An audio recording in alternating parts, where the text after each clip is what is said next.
in my life witnessed a young person who has been able to overcome that issue and who has pure determination like Neil Pashkoski. And Neil is the kind of athlete that in our community we're so proud of. And there are others, Mr. Speaker, and I could go on to infinity and talk about them.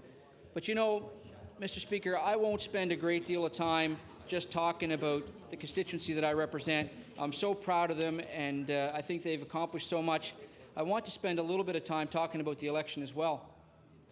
During this last election, I knocked on over 9,000 doors during the last election. I still didn't get to all of them. In fact, I think I have about 1,000 or maybe 1,100 doors left to get to.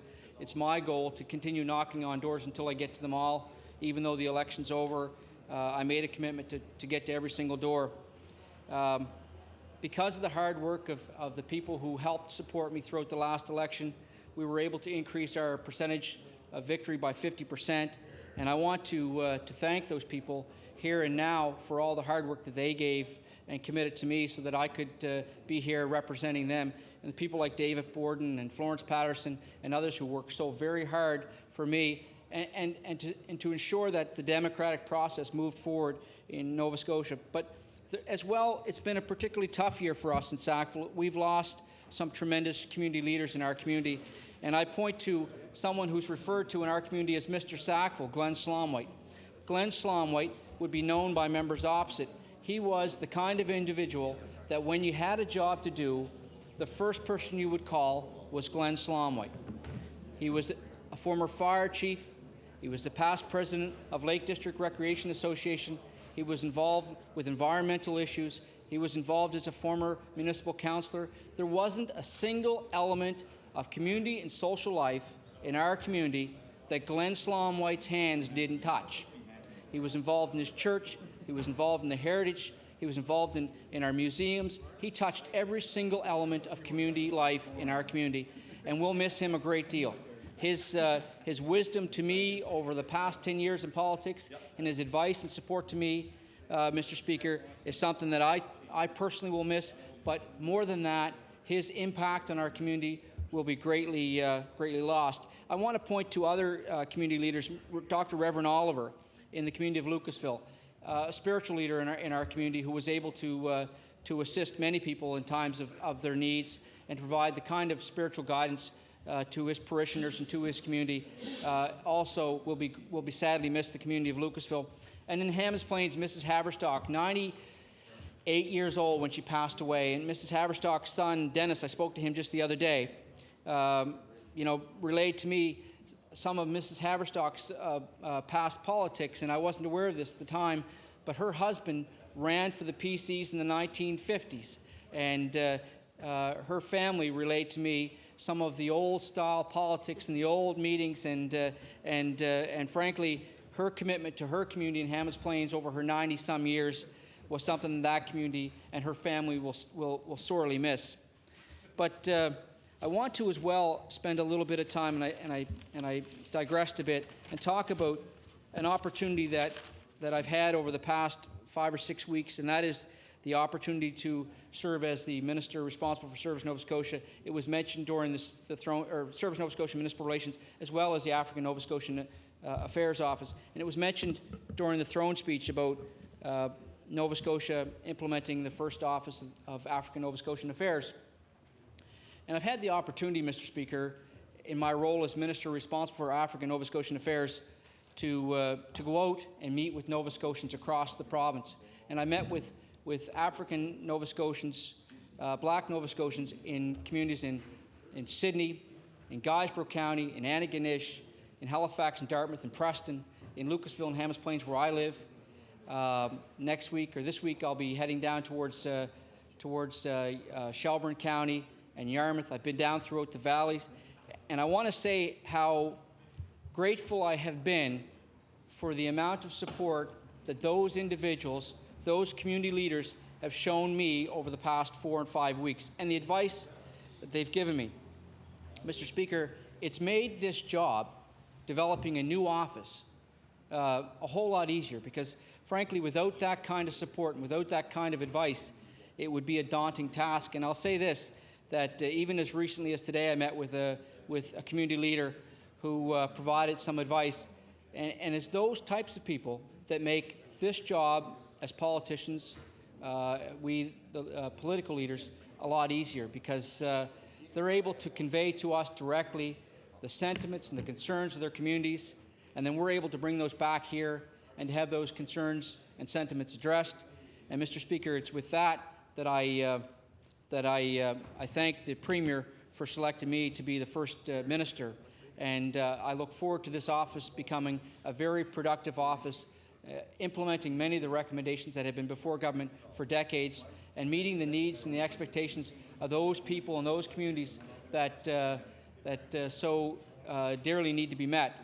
And I think back during the past 4 and 5 weeks of many of the meetings that I've had with individuals and groups, and the way that they've embraced me and this office and this concept. And I hope that we will be able to meet their expectations. And as a matter of fact, I'm certain we will be able to meet many of their expectations and be able to make this office work for Nova Scotia and for Nova Scotians. And with that, Mr. Speaker, I don't intend to take a great deal more time. I would like to wrap up by saying that I've listened intensely to the members, the new members particularly, to what they've had to say, and I think this opportunity for members to stand up and speech in reply to the throne speech is an excellent opportunity for them to inform the House of the various concerns and issues that they are faced with in their constituencies, and for us as members opposite as well to provide them the opportunity. So with that, Mr. Speaker, I will take my place and listen carefully to the next speaker. Thank you. I recognize the honourable member for Sackville-Cobequid. Well, thank you, Mr. Speaker, and it's an honour to respond to the speech from the throne. And I think the House will get its share of information about Sackville today. It's been an honour here to represent my constituents of Sackville-Cobequid. This constituent has been well represented for many years now. I think the past 18 years by someone who's worked with many of the members in the House today, Mr. John Holm, and I'm sure this House is still echoing his many speeches and long ones from what I've been told. Sackville is a growing community, Mr. Speaker, just like many communities across this province, and as the member from Hammonds Plains Upper Sackville has stated, it's amazing to see the growth that's taken place just in the last 15 years or so. And some of the concerns that the community have expressed to me through the campaign are probably some of the concerns that many of the members of this House have heard while they were canvassing through the election. Many of the concerns, some of them such as were addressed in the speech from the throne, Mr. Speaker, and some of the issues like small businesses or issues that support small businesses in this province. There are many small businesses in Sackville, just like many of the constituents across this province, that find it hard to make a profit and be profitable and grow into a larger business. Some of the businesses in my constituents over the years have come and gone. Many of them have fell on hard times or were unable to get over the hump, as you would say. Such things like maybe the drive-in theatre that some of the members here may remember. The honourable member for Sackville-Cobequid has the floor. Thank you, Mr. Speaker. As I was saying, some of the businesses that have closed down over the years, such ones as the drive-in movie theatre that I remember growing up going, filling a car and to go see the recent release. That's no longer there, but it was replaced over the years by the Superstore, which has taken up much of the area that the theatre used to be. Another one that many of the members may remember was the Downsview Raceway, where the horse racing was taking place, especially on the weekends, and you could actually hear it over the loudspeaker throughout the community. As I was growing up, you always knew when the races were on, Mr. Speaker. Doesn't happen now. Doesn't happen now. Today, Mr. Speaker, like I was saying, Sackville is a thriving community. Many new businesses are opening their doors in Sackville, such as the new theatre, which was absent for many years now, which is quite busy if you just drive by and notice the parking lot. Also, many new restaurants, and they're going to be upgrading some of the malls. The old Downsview Mall is going to be upgraded in the next few months. And I'm encouraged by what I've heard from the speech indicating that the government's going to do more to support small businesses. And I think if we can help individual businesses when they're small and struggling, these businesses can grow and be much larger and profitable. Such businesses that are located in our business park, like Sure Shot Dispensary, which I don't know if some of the members here might not know what that is, but it's the company that produces the Sure Shot dispenser, which dispenses your sugar and your cream at most of the restaurants throughout Nova Scotia, and Tim Hortons especially. This company was started actually in one of the constituent of Upper Sackville many years ago in his basement of his house. And through hard work over the years, it's grown to the capacity where he needed a larger building, and just recently had an open house to open his new facility up in the Sackville Business Park. I think he has about 90 employees right now, Mr. Speaker, and actually has incorporated 2 other businesses in this facility. So it's companies like that I think if you're able to help them when they start off, can be profitable, bring in a lot of income to the community, for one, also to the province in taxes, and produce wages, good wages for the working people to come into your community and be able to get a good paying job. Some of the other concerns I heard about while canvassing was education and the need to address the issues, especially of resources in the classroom, also classroom sizes, and I think we need to address that, especially resources such as maybe speech pathologists or psychologists that may be able to help our youth, especially in the younger grades in elementary school, because I think the children are our most precious commodity in this province, Mr. Speaker. And if we can catch them at an early age and maybe help them through the difficult times of learning and the learning process, that they can prosper and become quite productive in the later years.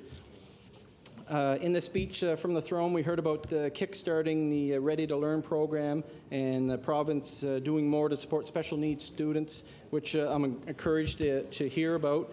In Sackville, we have over 12 schools that educate thousands of students, Mr. Speaker. And some of these schools are older than I am, which is not that old, but they're 30 years plus. I hope the province ensures that the schools are not being neglected and that regular inspections are taking place and concerns are fixed quickly. I think over the years we've had several problems, especially air quality problems in schools like Sir John A. Macdonald and I think Halifax West. And it's important, especially for people in my community, to ensure that these older schools are being taken care of, and their upkeep, especially for the air qualities, for the health of our kids, is important. Talk a little bit about our high school, the Sackville High School, which was recently damaged. The roof over the gymnasium blew off, and a lot of moisture got in on top of the gym floor, which was just replaced this summer. There was a need to replace this gym floor for many years, dating back to when I was in high school about 15 years ago. We needed a floor then. So I'm encouraged that this work was done this summer, but I'm also discouraged that the hurricane did take its toll on the building, and we're still waiting to see on what effect it has on the new rubberized floor that was in place this summer. I've visited many schools prior to the election and after the election. One of these schools was the Hillside Elementary, which invited me up to see their dinner theater that they were putting on. This faculty at this elementary school took upon themselves to get the students involved in a dinner theater, much like you would attend down here in Halifax, Mr. Speaker. And I was quite amazed on the professionalism of some of these students that stayed in character throughout the night as they served you your dinner, and then they do their skits on the stage. And you know, these kids have a bright future. So I think if we maintain a presence in the school at a young age to encourage these kids, like I said earlier, to maybe catch them when they are having difficulties, can turn their lives around. A few of the groups in my community I'd like to mention today, especially the Legion, Calais Branch 162, who plays a vital role in our community on helping out when things go wrong. Just as in the past couple of weeks with the hurricane, Mr. Speaker, that the Ladies Auxiliary of the Legion provided over 400 meals for the linesmen that came out throughout the Atlantic provinces. So they've played a... Would the honourable member allow for an introduction, please? I would. Thank you. The honourable Minister of Tourism Culture on introduction. Thank you very much, Mr. Speaker, and thank you to the member for giving up part of his time. I'd like to draw your attention to the East Gallery, and we have a guest here, Mr. Speaker, from my home area down in Inverness County, councillor for the Waikagama area, and Dort McCauley, who you'd also recognize as former past president of UNSM as well. So I'd like to welcome Mr. McCauley and ask him to stand and receive the warm welcome to the House. Certainly welcome, Mr. McCauley, to the legislature today, and we hope you enjoy the proceedings, sir. The honourable member for Sackville-Cobequid, thank you very much for allowing that introduction, and the floor is now yours. Thank you, Mr. Speaker, and I'm sure the guest is going to know a lot about Sackville. I think he may pick the wrong time to sit in here and have two speakers talk about Sackville. But it is a great place to live, and as I was saying, the Legion plays an important role in our community in helping out at times of need. Like I say about the meals that they provided for the linesmen and the crews that were here to try to get our town and the communities surrounding Halifax here back in order. Another important role with the Legion is providing Meals on Wheels to seniors and bursaries for children going to university. And one of the most important roles of the Legion, which I think is going out and educating our young children in the schools, especially during Remembrance Day ceremonies, about the sacrifice that our veterans paid in the wars that were in the past. So I think they play an important role in Sackville on education. We also have a lot of volunteer organizations and societies in Sackville.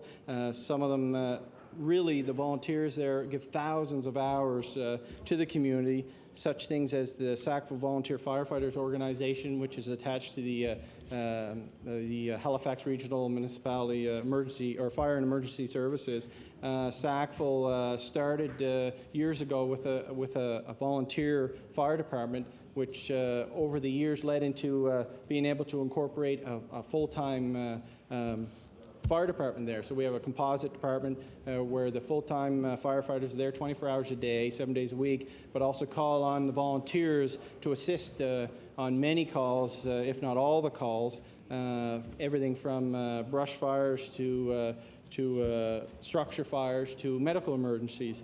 I had the opportunity to give some of my time over the last 10 years to this organization, and there's a lot of great people involved in the fire service out in Sackville.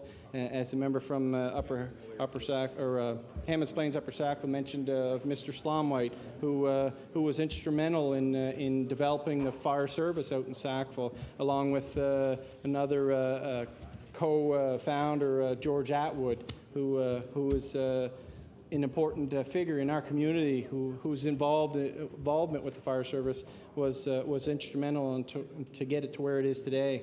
Another organization out in Sackville Way would be the Beacons House, which is actually located in Upper or Middle Sackville, but in the next few months are going to be relocating just up from my constituent office on Cobequid Road. So I look forward to helping with that organization and make it a smooth move over there. They offer a lot of services to the community and help out, like I say, in the time of need.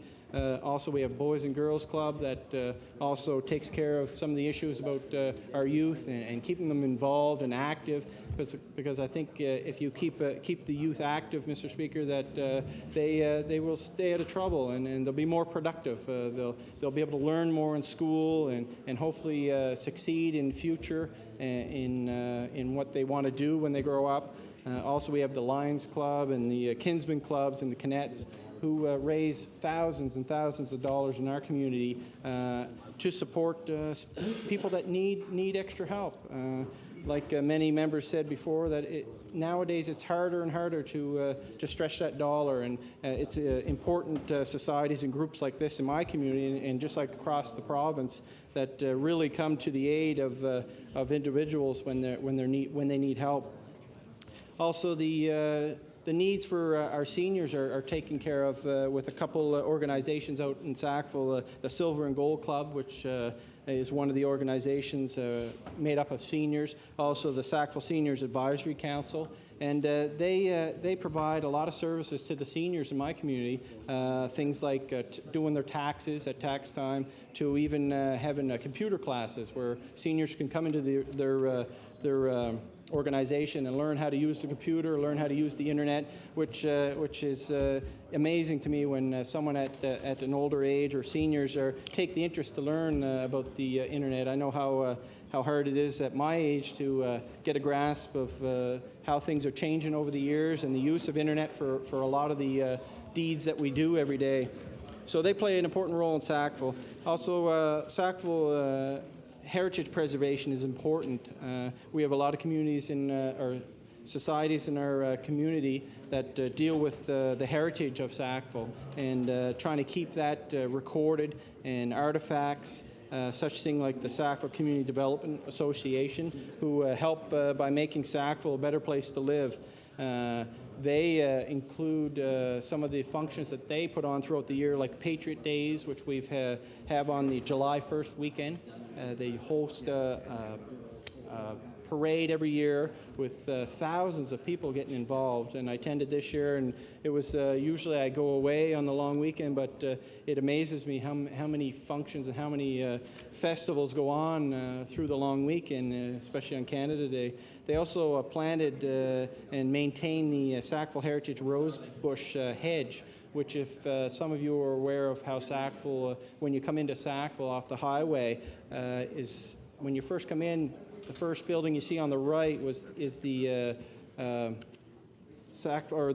Cobequid Community Health Center, or the Cobequid Health Center, which was the old liquor store, which they converted into a community hospital, which offers a range of services there, such as X-rays, ultrasounds, blood lab there, and also they house the emergency clinic, which has been there for many years. But between the highway and the Cobequid Center, there used to be an old chain link fence, so nobody would come off the highway and go into the hospital or cut up to another road. And the Sackville Community Development Association decided that it would be much nicer when you enter into our community to have a nice rose bush there, and they maintain that rose bush, and it looks a lot better than it did years ago. And that also leads into our local cenotaph, which is a really remarkable piece of land that they've transformed over the years. The monument that's standing there now is quite large. It's probably about 15 feet high, and they acquired stones from all over the world to incorporate in the cenotaph.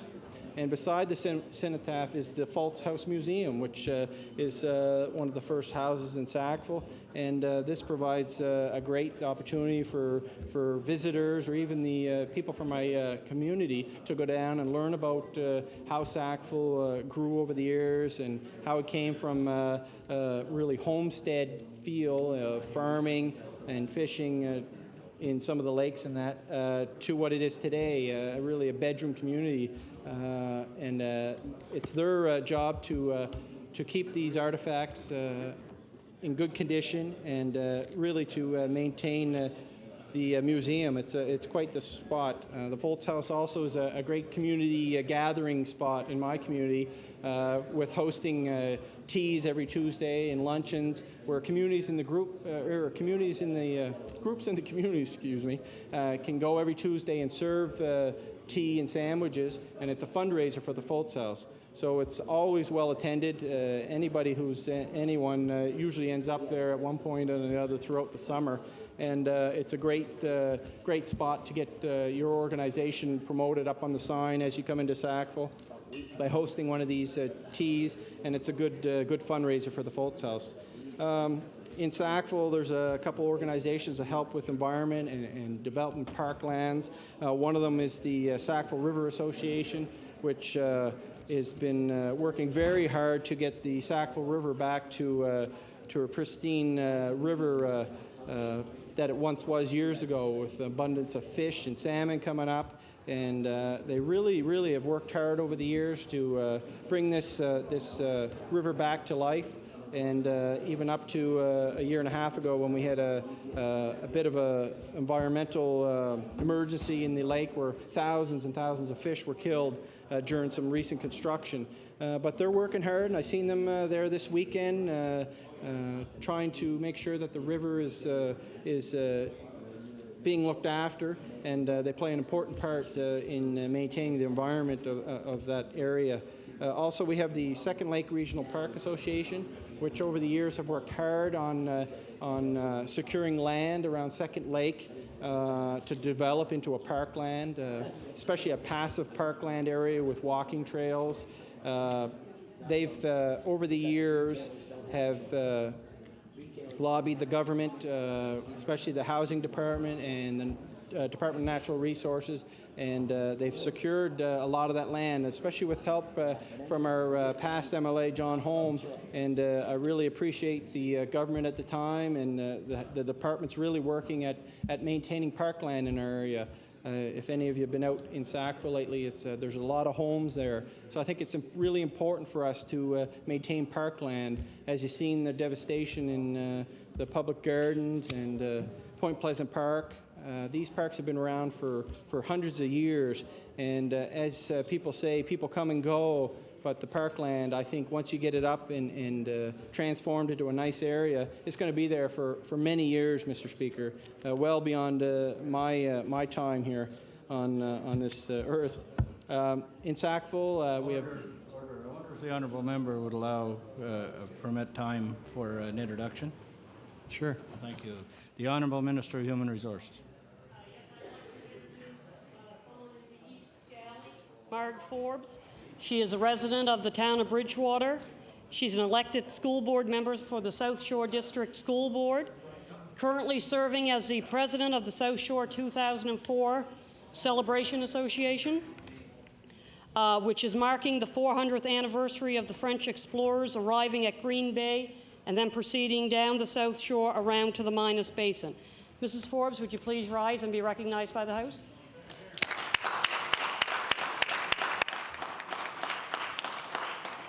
Indeed, a welcome to all members in our gallery today. The Honourable Member for Sackville-Cobequid. Thank you, Mr. Speaker.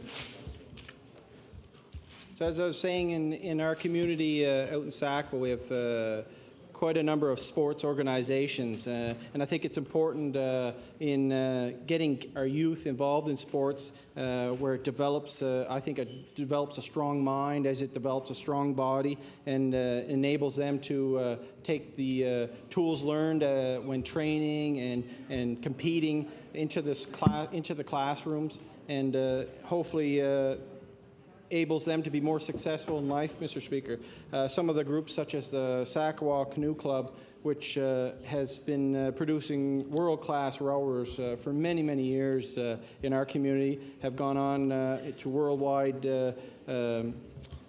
canoe championships throughout the year, also, or throughout the last many years. Also, we have the Chebucto Track and Field Association, which produces world-class athletes also. Many of the athletes who came out of Chebucto Track and Field have competed in world-class events such as the World University Games, the Commonwealth Games, and also many students, many athletes from Chebucto Track and Field have gone on to compete in Canada Games throughout the years, Mr. Speaker.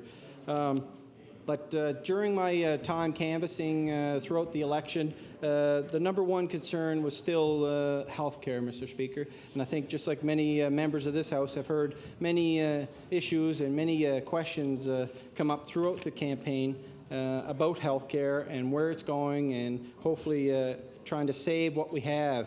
And in the throne speech, it states every new dollar meant for health care will be spent on health care. Mr. Speaker, this I'm disappointed when I heard and read that. To me, Mr. Speaker, Nova Scotia not only need this, but they deserve this. To say that you're going to spend every new healthcare dollars on healthcare, to me that should be a given. And a lot of the community are concerned with things like that. Also with concerns with taxes, such as road taxes, not being spent on roads. So I'd like to talk a little bit about the healthcare in our community, where we do have the Cobequid Community Health Center, which is housed in an old liquor store, which they renovated years ago. It used to be called the Cobequid Multi-Service Center. So when the government stated that they were going to replace this facility, it was well received in my community and well received by myself, because we've needed a new facility yesterday, Mr. Speaker. For many years, we've outgrown this facility that, like I say, was the liquor store, and it changed over into the health hospital that's out there now. We also need, I think, a 24-hour service out there. Our catchment area for the Cobequid Health Center is over 100,000 people, Mr. Speaker, and growing every day. Personally working as a paramedic and entering the facility thousands and thousands of times over the last 10 years or so, I see the need, and I've noticed that we've outgrown the old facility. And I'm encouraged that the new facility is going ahead. As the member from Hammonds Plains, Upper Sackville, stated that they are having a sod turning event this weekend, and he stated that it's important to do these ceremonies. But to me, the people of Sackville have been waiting for this for years. There was a delay on it, and I think they just need to get on with it, and hopefully get this facility done quickly and get it open. The need for a 24-hour service is important. Like I say, the catchment area is growing every day. The trend now is that people that live here in Halifax and Dartmouth, the people that live here in Halifax that used to go to the QE2 Health Center, are finding the waits even longer and are traveling the extra 20 minutes to go out to Sackville to be seen, because at times you can be seen quicker there, but at times there is large and lengthy waiting times there. Also with Dartmouth General, we've seen a lot of patients now coming from Eastern Passage, the core of downtown Dartmouth, traveling those extra kilometers to go to Cobequid Center to seek medical attention, which they should be able to get, in their own community, in the emergency rooms that are servicing their communities. I've noticed over the years that, especially at around 10 o'clock when the Cobequid Center does close out in Sackville, that at that time, any patients that are currently in the facility automatically gets transferred over to the QE2 Emerge. So if you were to go to the QE2 Emerge at night around 10 o'clock, 11 o'clock, not only are you having to wait for the people that have been sitting there for hours and hours and hours, but now you have these people from Sackville that no longer can get cared there because the facility is closing, are now being put in front of these patients. So it's unfair to the people that live here in downtown Halifax. It's unfair for the people that live in downtown Dartmouth, because some of the patients do get transferred over to the Dartmouth General. And I've seen the need for years now for a 24-hour service. It's important for the people of Sackville, but people from Windsor come down, from Mount Uniacke, Enfield, Rawdon, Kennecook. The area is getting huge out there, Mr. Speaker, and I think it's really important that this government realize that if they really want to make a difference in health care and they really want to reduce waiting lists, and that they need to address things like the hours at the Cobequid Center. I'm here to make sure that the health care and that the health care providers are being heard. I think you really need to go to the people that are working in the system to get the advice of these people, because they're in the system every day. And I know as a paramedic, I have a lot of views on where we can improve things, such as waiting times in emergency rooms, emergency closures throughout this province. It's not just in Sackville. As we heard in all over the provinces, or all over the province, emergency rooms are closing because of lack of doctors. I think we really need to make sure that the people that are working in the system are heard and take the advice of these people, because they really know what's going on a day-to-day basis in these in the facilities around this province.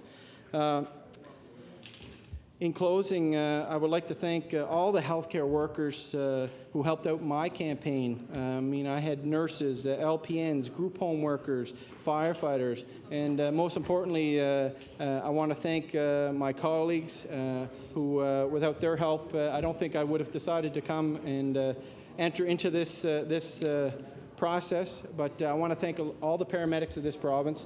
It's an honor for me to stand here and represent over 700 paramedics in this province. We've fought hard over the years to be recognized as a profession, and I think we're getting there, and the respect of our profession is really come in light over the last few years, and I want to thank all the paramedics that have emailed me and written me and spoke to me with their concerns and that their expressions of goodwill to me for getting involved in this. I'd like to also thank my campaign team who worked really hard to get me elected here. I think prior to the election, my riding was kind of up in the air. If you went by the media, the media's perception of what was going to happen out in Sackville-Cobequid, I don't think I'd be standing here today. But due to a lot of hard work on my campaign team, from my official agent and my campaign manager, and of course, once again, I'd have to say a special thank you to my mentor and my friend who kind of guided me through this and and really answered a lot of my questions before I started this, Mr. Speaker, and that's John Holm. And I was talking to him the other day, and he told me that he hasn't even watched Ledge TV yet, but I don't know if I believe that or not. Yeah, I don't think I believe that. But I'd like to thank my friends and my family for all their support, my sign crew, and a lot of the firefighters that came out and worked on my sign crew. I really appreciated that. Also, I'd like to thank especially my wife, who's supported me over the years on letting me follow my passions and my interests, my son Jacob, and most importantly, I want to thank my daughter Taylor, who's 5 years old. She was 4 at the time, who made me realize an important thing during the election. She asked me just prior to the election, what does a politician do? And it was probably one of the hardest questions I had to answer throughout the whole campaign. And but then she really answered it for me. She said, will you be helping people like you do as a paramedic, Dad? And that's what really made it clear to me. And I think we're all here to help people in this province and to make sure that their concerns are brought forward. That's where I think I can draw similarities to the two professions, as a paramedic and as a politician. And I know I'm going to keep that close to me, and I hope the rest of the members of this House also keep that close to them. We're all here to bring the concerns of the people of this province. And I think not only do you have to bring the concerns of your constituents here, but you got to remember the people from all over the area and all over the province, and bring responsible legislation here that will help the people of this province. I think that's why we're here. And again, it's an honor here to represent Sackville-Cobequid. That's been well represented in the past by John Holm. There's his name again. And I'd like to say a special thank you to the businesses of Sackville, especially after the hurricane come through. We were one of the main avenues in Sackville Drive. I think we were the only few streets in the whole community that actually had power.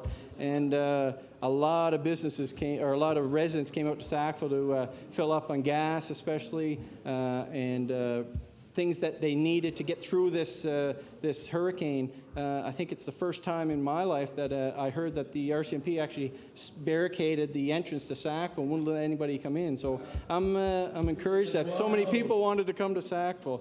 So again, I'd just like to say thank you for allowing me to respond to the speech from the throne, and I look forward to future debate, and I look forward to learning from my colleagues here in my caucus and throughout the House, and look forward to further debate. Thank you, Mr. Speaker.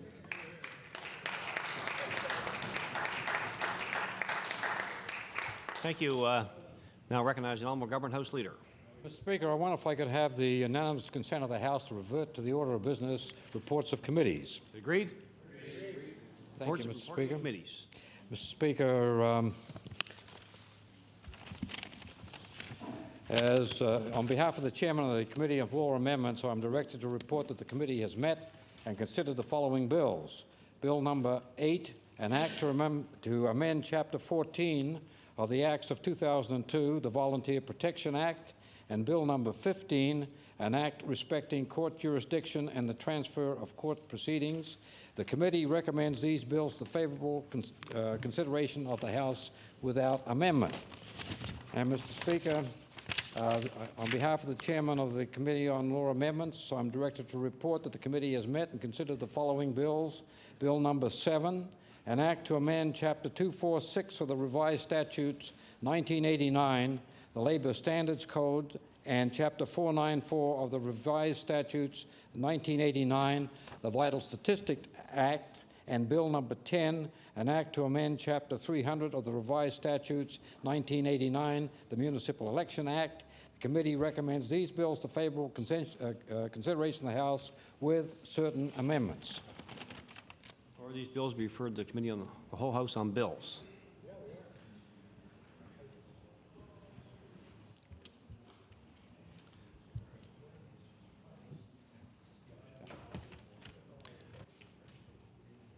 The Honourable Government House Leader. Mr. Speaker, I move that you do now leave the chair and the House resolve in the Committee of the whole House on bills. Agreed.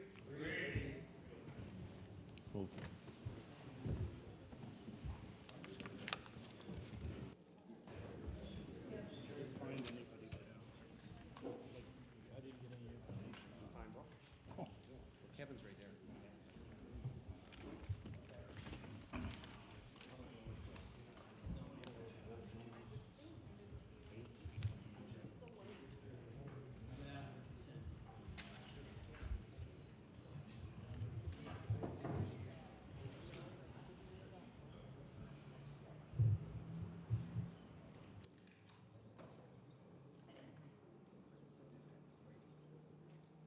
I'd like to recognize the Government House Leader. Yes, Mr. Chairman, would you please call Bill number 7? Say again. We're in. Well, I apologize, Mr. Speaker. Exactly, I'd forgotten. I'd ask for consent of the House to consider these bills as being on the order paper, Mr. Speaker. Is it agreed? Agreed. Agreed. Please call Bill number 7. Bill 7 contains an amendment, Clause 2, 60, capital E, 1A. Last line, the words "neither of them being a spouse" is omitted, which is good. Otherwise, without amendment. That is the bill. Yep. Does the title carry?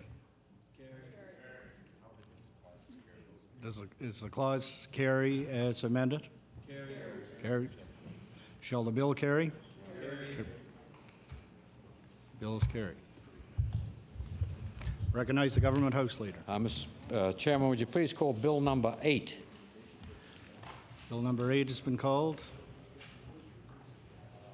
This bill is without amendment, and it one clause. What is the title? Volunteer Protection Act.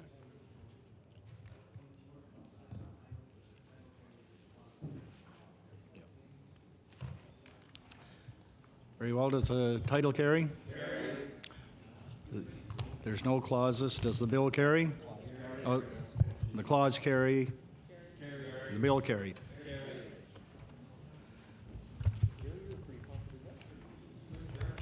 Government House Leader. Mr. Chairman, would you please call Bill number 10? Bill number 10 has been called. Municipal Elections Act.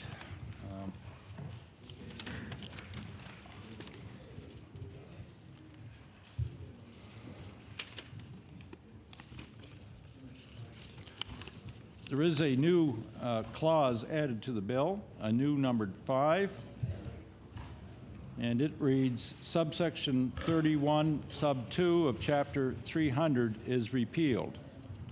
The rest of the bill is as it was, except with renumbering. Question's been called. Does the title carry? Do the clauses carry? The new clause as amended? Carried. Does the bill carry? Bill's carried. Bill number 10. Government House Leader. Yes, Mr. Chairman, would you please call Bill number 15? Bill number 15 has been called. An act respecting court jurisdiction and the transfer of court proceedings. This bill is without amendment and contains 25 clauses. Does the title carry? Carry. Do the clauses carry? Carry. Does the bill carry? Carry. Bill is carried. I'll recognize the Government House Leader. Mr. Chairman, I move the committee to now rise and report these bills. Is it agreed? Agreed. It's agreed. Yes.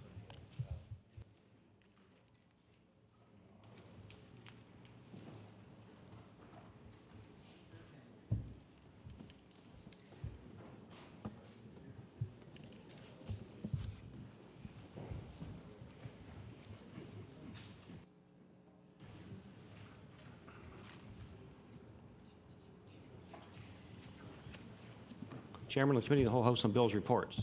Committees met and considered 4 bills, bills numbered 7, 8, 10, and 15, and the chairman recommends that they be referred to the House without amendment.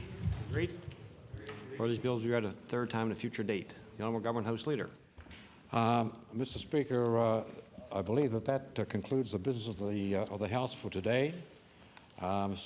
Tomorrow being a question period, Mr. Speaker, I would... Opposition Day. Did I say question day? Question period. Well, question day too. Question period. Order, please. The Honourable House Leader for the official opposition on tomorrow's hours and order of business. Thank you, Mr. Speaker. The hours of the House tomorrow will be from 2 p.m. to 6 p.m. and following the daily routine and question period, we will be calling Bill number 9, the Assessment Act, and resolution number 282, recognizing Autism Month. And I do now move that the House adjourn until 2 p.m. tomorrow. Motion is the House adjourned to 2 p.m. tomorrow is agreed. All those in favor say aye. Countermanded nay. Motion is carried. We've reached a moment of interruption. The subject for this evening's light debate was submitted by the Honourable Member for Halifax Shabukdale, the Honourable Member for Dartmouth North. Has the floor.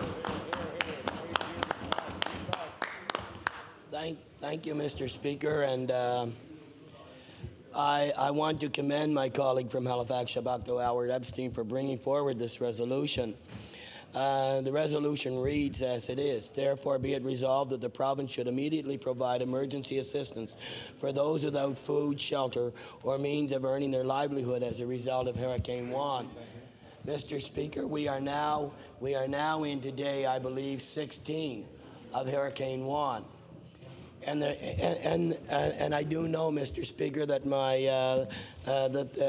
our leader had made through question period, had asked questions with respect to the Minister of Community Services and the Minister of EMO with respect to helping those citizens whom in fact are not covered under community services. Mr. Speaker, when I speak about those citizens, I'm speaking about citizens who are seniors, who are on old age income. I'm speaking of those individuals who are on Canada Pension Disability. I am speaking about those individuals who are on employment insurance, and I'm speaking also about low-income families in the province of Nova Scotia. Mr. Speaker, although we need to commend the Emergency Measures Organization for the tremendous job that they have done, the problem is that these Nova Scotians have been left to fend for themselves primarily. And when I'm talking about this, Mr. Speaker, I'm talking about particularly with the need to replenish their perishable food supplies. Mr. Speaker, many people who were on social assistance could simply call up the Department of Community Services and speak with the caseworker. And in fact, I want to say to the Minister that the caseworkers that we have worked with through our office have done a reasonably good job with respect to making sure those individuals who are on social assistance receive some money up front to buy those perishable items. However, unfortunately, when in fact the issue was brought forward on October the 9th through question period, the Minister also implied that in fact his department would look after those individuals, or I shouldn't say look after them, but all they had to do, Mr. Speaker, was make a call to the department, and those individuals whose seniors, Canada Pension Disabilities, employment insurance, and low-income families, many of those individuals, Mr. Speaker, who will not receive a paycheck until October the 27th, and today is day 16. Many of those individuals who had perishable goods were expected primarily to fend for themselves. Now, I want to say that despite the many organizations out there whom in fact made every attempt to assist these individuals, it certainly wasn't enough, and it should not have been enough. The Minister of Community Services and his department should have assumed the responsibilities for those individuals whom in fact could not have their perishable goods recovered. Now, I have to tell you that, Mr. Speaker, many of those individuals, you and I both know that winter comes on and they take their paychecks over the last few months and they've accumulated these perishable goods so that they will go through the winter months, because that's when the high cost of fuel, the high cost of heating their homes, the increased cost of transportation, a number of things that happen through the winter time that will certainly cost them additional dollars. So many of the individuals try to stock up on those perishable goods. So, Mr. Speaker, what happened is many of the individuals were asked to call the Department of Community Services. From the information that we had received, the Department of Community Services had just simply referred them on to the food banks. The food banks had been overtaxed as a result of Hurricane Juan and providing services to those emergency organizations out there helping to feed the community.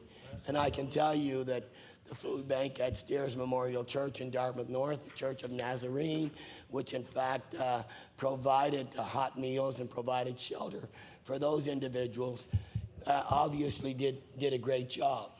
It simply was not enough, Mr. Speaker. There were also families whom in fact had found themselves without accommodations, many which have still not been addressed. We are still receiving calls, and I'm sure that every constituency in this province with respect to the swath of Hurricane Juan has in fact and is in fact receiving calls. Many of the calls are that in fact they don't have food, they will not receive a paycheck until October the 27th, and who is going to provide the perishable items from then to now.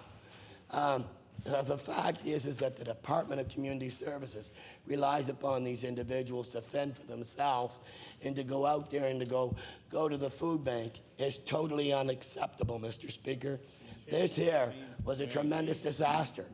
It's a disaster that we hope will never happen in another 100 years. But this was a very serious disaster that occurred, taking away the perishable items of individuals that they have accumulated and saved over months, Mr. Speaker, because they know the hardships of winter. They know that they're going to have those increased costs in fuel.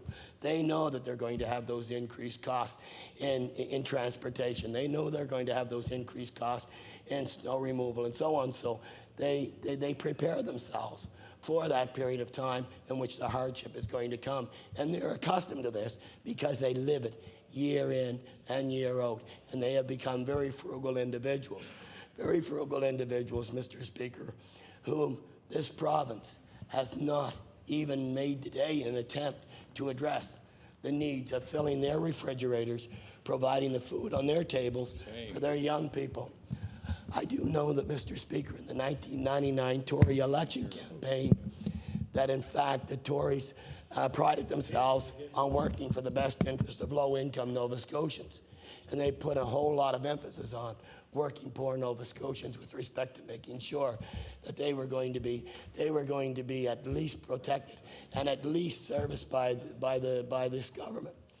What's happened is many of those low-income Nova Scotians, Mr. Speaker, have in fact been the ones who have approached the Department of Community Services for assistance. We're talking about families, who have no other means of income. Some of them hold down 2 jobs in order to maintain or eke out the existence in this province that they're able to. And when a disaster like Hurricane 1 comes along, there is absolutely no recourse for them to replenish the supplies in which they have lost. Mr. Speaker, this is something that needs to be looked at now, because there are still 11 more days in which these individuals are still going to food banks. Food banks are telling them that, it's impossible for them to provide all their needs. Nonetheless, I think it's important to know that food banks normally provide dry goods. They're not in the business of providing perishable items such as meat, such as milk, such as cheese, such as butter, the basic staples that enable people to go through. Many people, Mr. Speaker, go to food banks in order to supplement their food budget. I should say their food needs, not their food budget, but their food needs, because they know the perishable items will not be at the food bank. But they do know that is where they can acquire some of the dry goods. So again, they have become very frugal in setting up their kitchen cupboard in such a way whereby they will know that they have the necessities to carry them on. I have to tell you that when you receive 50 phone calls a day for 4 consecutive days in a row, you know that there is a problem out there. Yep. And you know as well that government has obviously shirked its responsibility onto someone else. Also, I think it's also important, Mr. Speaker, to know, thank you. I think it's also important to know that when you know that the Emergency Measures Organization has not been structured to address this very issue, and you rely upon government agencies to address this issue, then the agencies ought to be in place to recognize what are the potential problems that they're going to be faced with. And there will be seniors who have called the office and said, well, look, the federal government is not responsible for this. Go to your Department of Community Services or your provincial government. And rightly so. This is a stop at the door. It's up to you to fix or remedy the problem and then pass on the bill to the other jurisdictions if you believe the federal government is responsible. Mr. Speaker, most importantly, if I can close, and I do know my minute's up, but if I can close, I would hope that the Minister of Community Services would recognize the serious situation that many Nova Scotians are now faced with.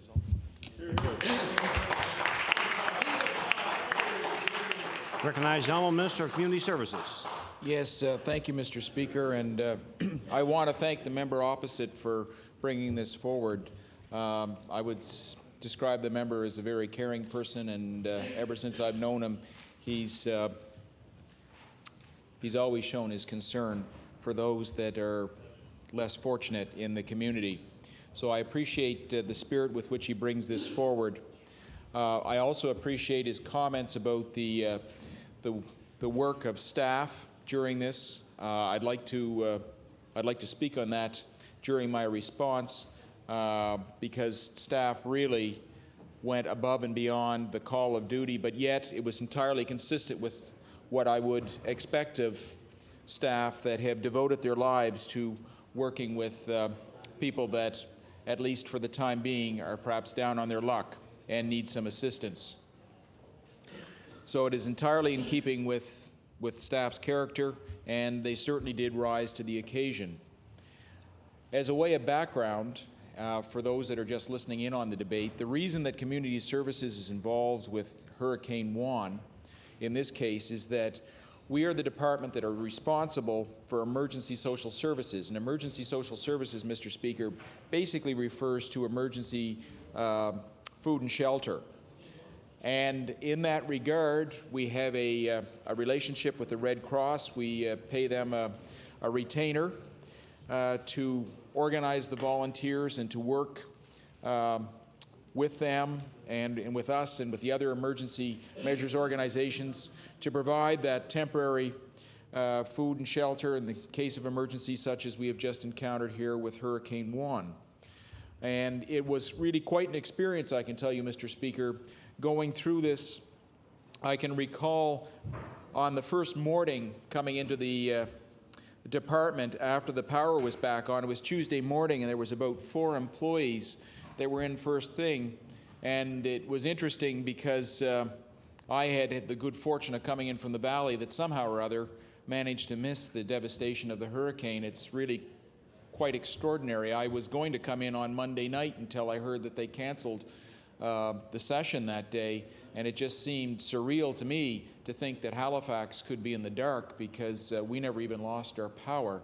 And I guess I wish that Hurricane Juan had just skipped Nova Scotia altogether and not come ashore. But anyways, it certainly was quite extraordinary coming in that Tuesday morning, going to the department, fortunately with lights on in Nelson Place, a meeting with the deputy, the assistant deputy, our communications director, and some senior staff that came in that morning. And they were not dressed as you would normally expect them to be dressed, and that's probably because many of the HRM MLAs would certainly be aware that warm showers were not the order of the day. They all had their cold shower. They were in there, and we took place in a conference call with all the people involved with the Emergency Measures Organization.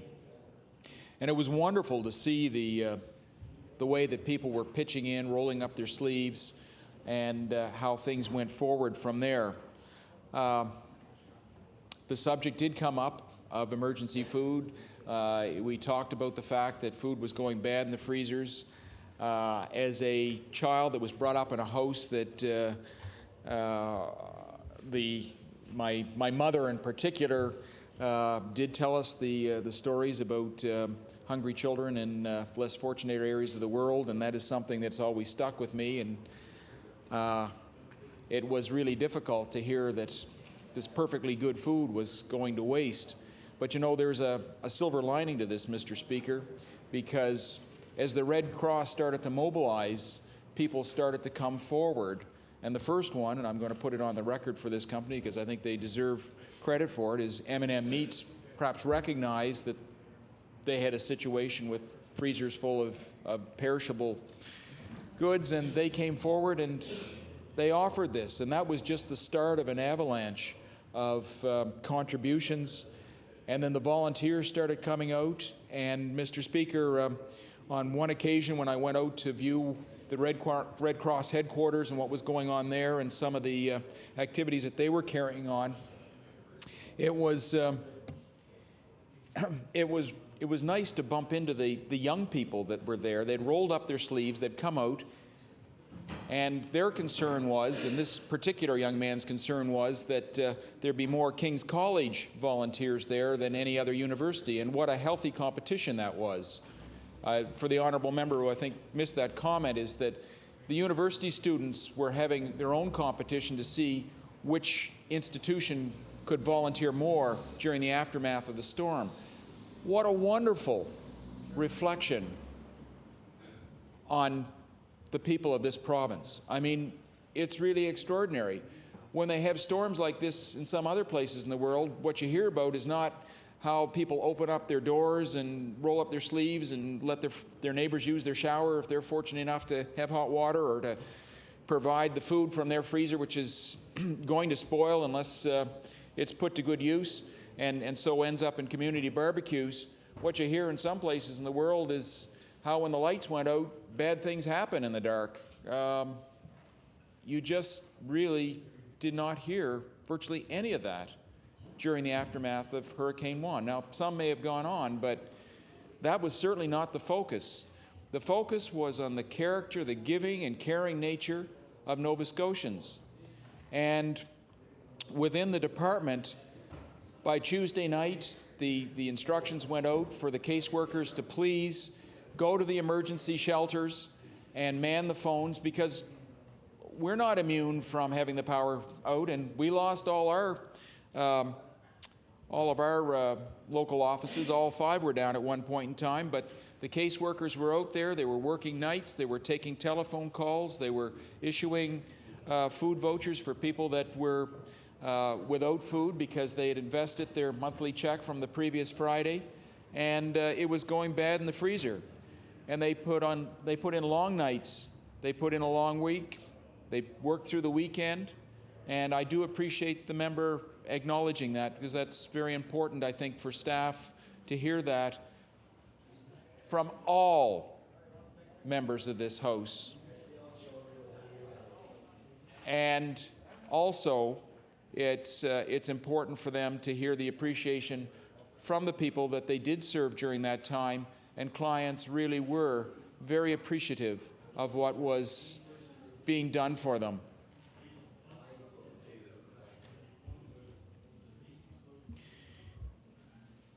During the aftermath of the storm, some provisions were made, especially for community services clients and also housing services clients.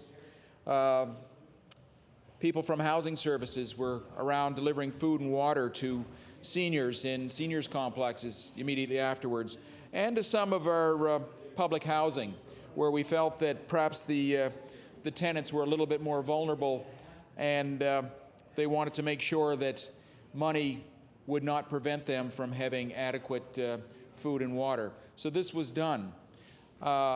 On the Wednesday, and this is when the corporate donations started to come in, and I mentioned M&M Meats as being the first one, but they were not the only one, Mr. Speaker, and I think that it would perhaps almost be appropriate if the Red Cross was to recognize the wonderful corporate donations that came in to feed those that were affected by this horrible, in the aftermath of this horrible hurricane. And I know on Wednesday there were 15 barbecues that were put on from seniors complexes. They fed about 8 to 9,000 people. On Thursday, I went out. I met with the people in one of the seniors complexes. They were very happy with what was going on. But if you would indulge me, Mr. Speaker, I do want to say that with regards to those that are not on income assistance, they still can qualify for food vouchers, but they're going to have to be close to the employment support and income assistance budget guidelines. If they're close to there and they suffer a significant loss, and let's say they're right on the guideline and they lose $300 worth of food, I would suggest in that case they would be compensated by a caseworker without having to be a client. And Mr. Speaker, if you've given me a couple of extra seconds, I certainly appreciate it, because I did want to get to that point. I just felt passionate about all the good work that was done by Nova Scotians during the aftermath of the hurricane. Thank you, Mr. Speaker. Thank you. Recognize the honourable member for Cape Breton West. Thank you, Mr. Speaker. Mr. Speaker, I rise in support of this particular resolution.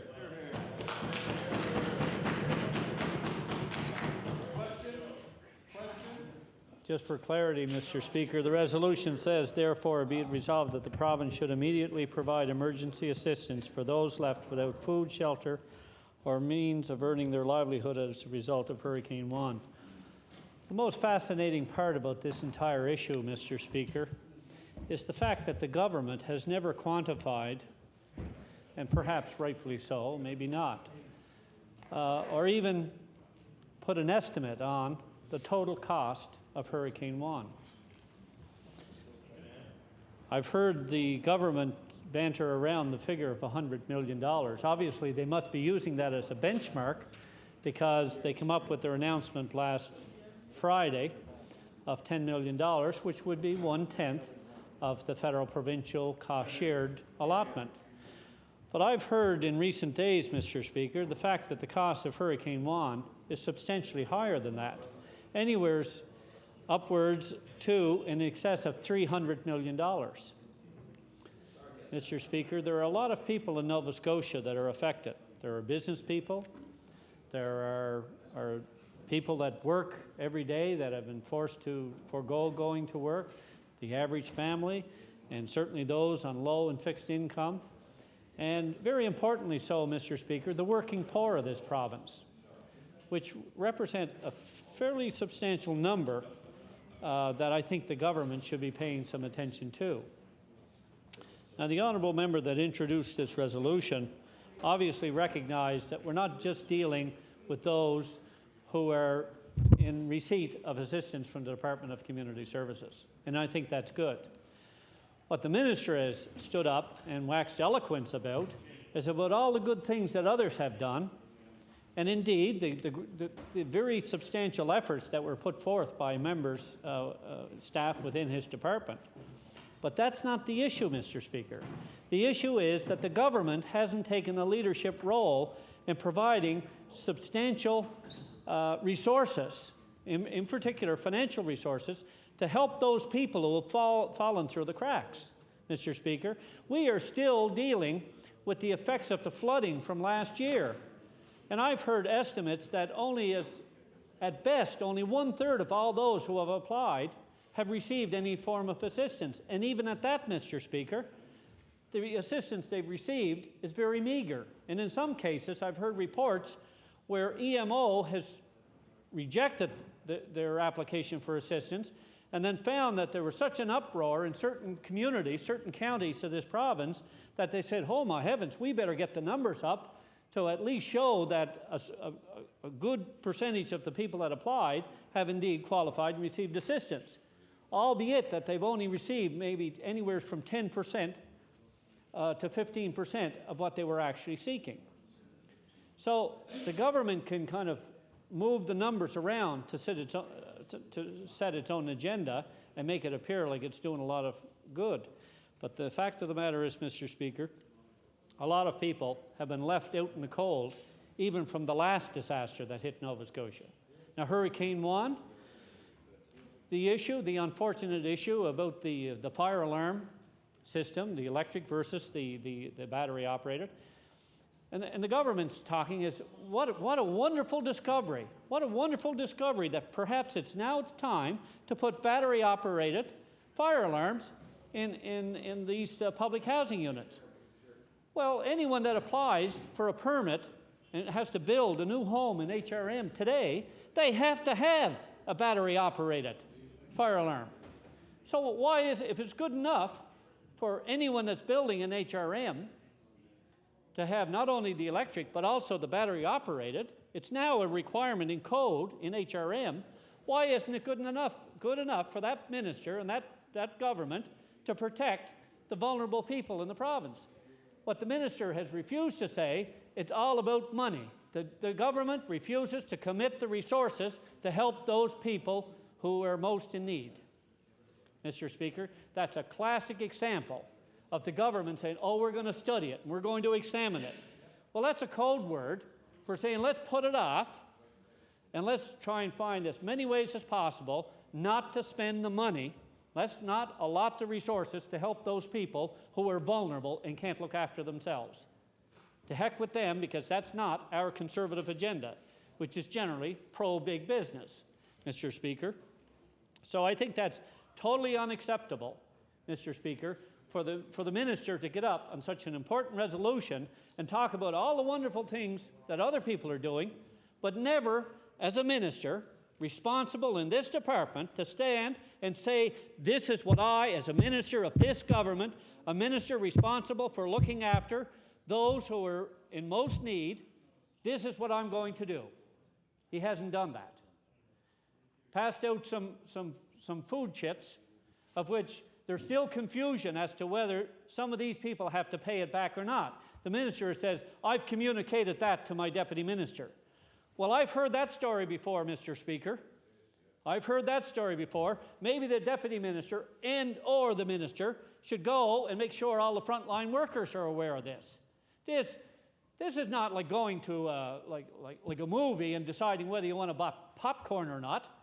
This is not that freelance thinking that the minister should be putting out there.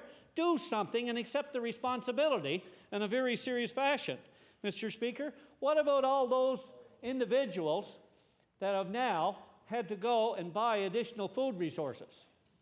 What about I raised the issue last week with regards to the home heating rebate program, bringing that back. What did the minister do? That's not my responsibility. That's not my department. That's somebody else's department. But did he take any initiative to raise that with his colleague, who may be the minister responsible? I would venture to say no. I bet you it hasn't even hit the radar screen with this minister. There are tens of thousands of Nova Scotians, and in particular here in Metro, Mr. Speaker, that need that assistance. They don't need that meager $50 rebate that was tossed out like a soup bone last year, of which perhaps only about $35 to $40 of that would materialize into real dollar value in the purchase of home heating. And given the skyrocketing fuel prices last winter, Mr. Speaker, it had little or no impact. Compare that to what's going on in New Brunswick, where they put out a monthly fee, which is twice what the Department of Community Services in this province would put out for the rebate program. So, Mr. Speaker, I think it's woefully inadequate. Those people who are the working poor, they're not going to go to the Department of Community Services because they do not qualify. There is nothing in the terms of reference, there's nothing in the criteria, there's nothing in the application requirements that says these individuals who have been adversely affected can now qualify for a special assistance from the Department of Community Services, because the minister knows full well, because their income level is the bracket that they measure as to whether they're going to qualify for assistance or not. So it's totally unacceptable. Now, let's look at the $10 million. Now, how far do we really think that that's going to go? Now, who's the government going to prioritize? Are they going to prioritize, let's say, the farmers, the fishermen, forestry? You name it. Like, I'm sure the minister responsible for EMO, if he were to go down through Colchester and Hants County, he could come back with a report within 2 days, maybe less than that, suggesting that there's $100 million of loss in those 2 counties alone, knowing just because the lost income alone and the increased cost for feedstocks, you name it. So the minister knows, and he's acknowledging that what the government has provided is not enough. That's essentially what he's indicating, Mr. Speaker. So I agree. And he says, stay tuned. Maybe we'll wait till more people go hungry or more farmers go out of business, and then we'll decide to help them. So I do want to support and compliment the member who introduced this resolution. It's a good resolution, and I think we should pay more attention to those who can't look after themselves, and never mind the patronizing comments of the Minister of Community Services. Thank you. Thank you. I'd like to thank the honourable members for taking part in the debate this evening. The House is adjourned until 2 p.m. tomorrow.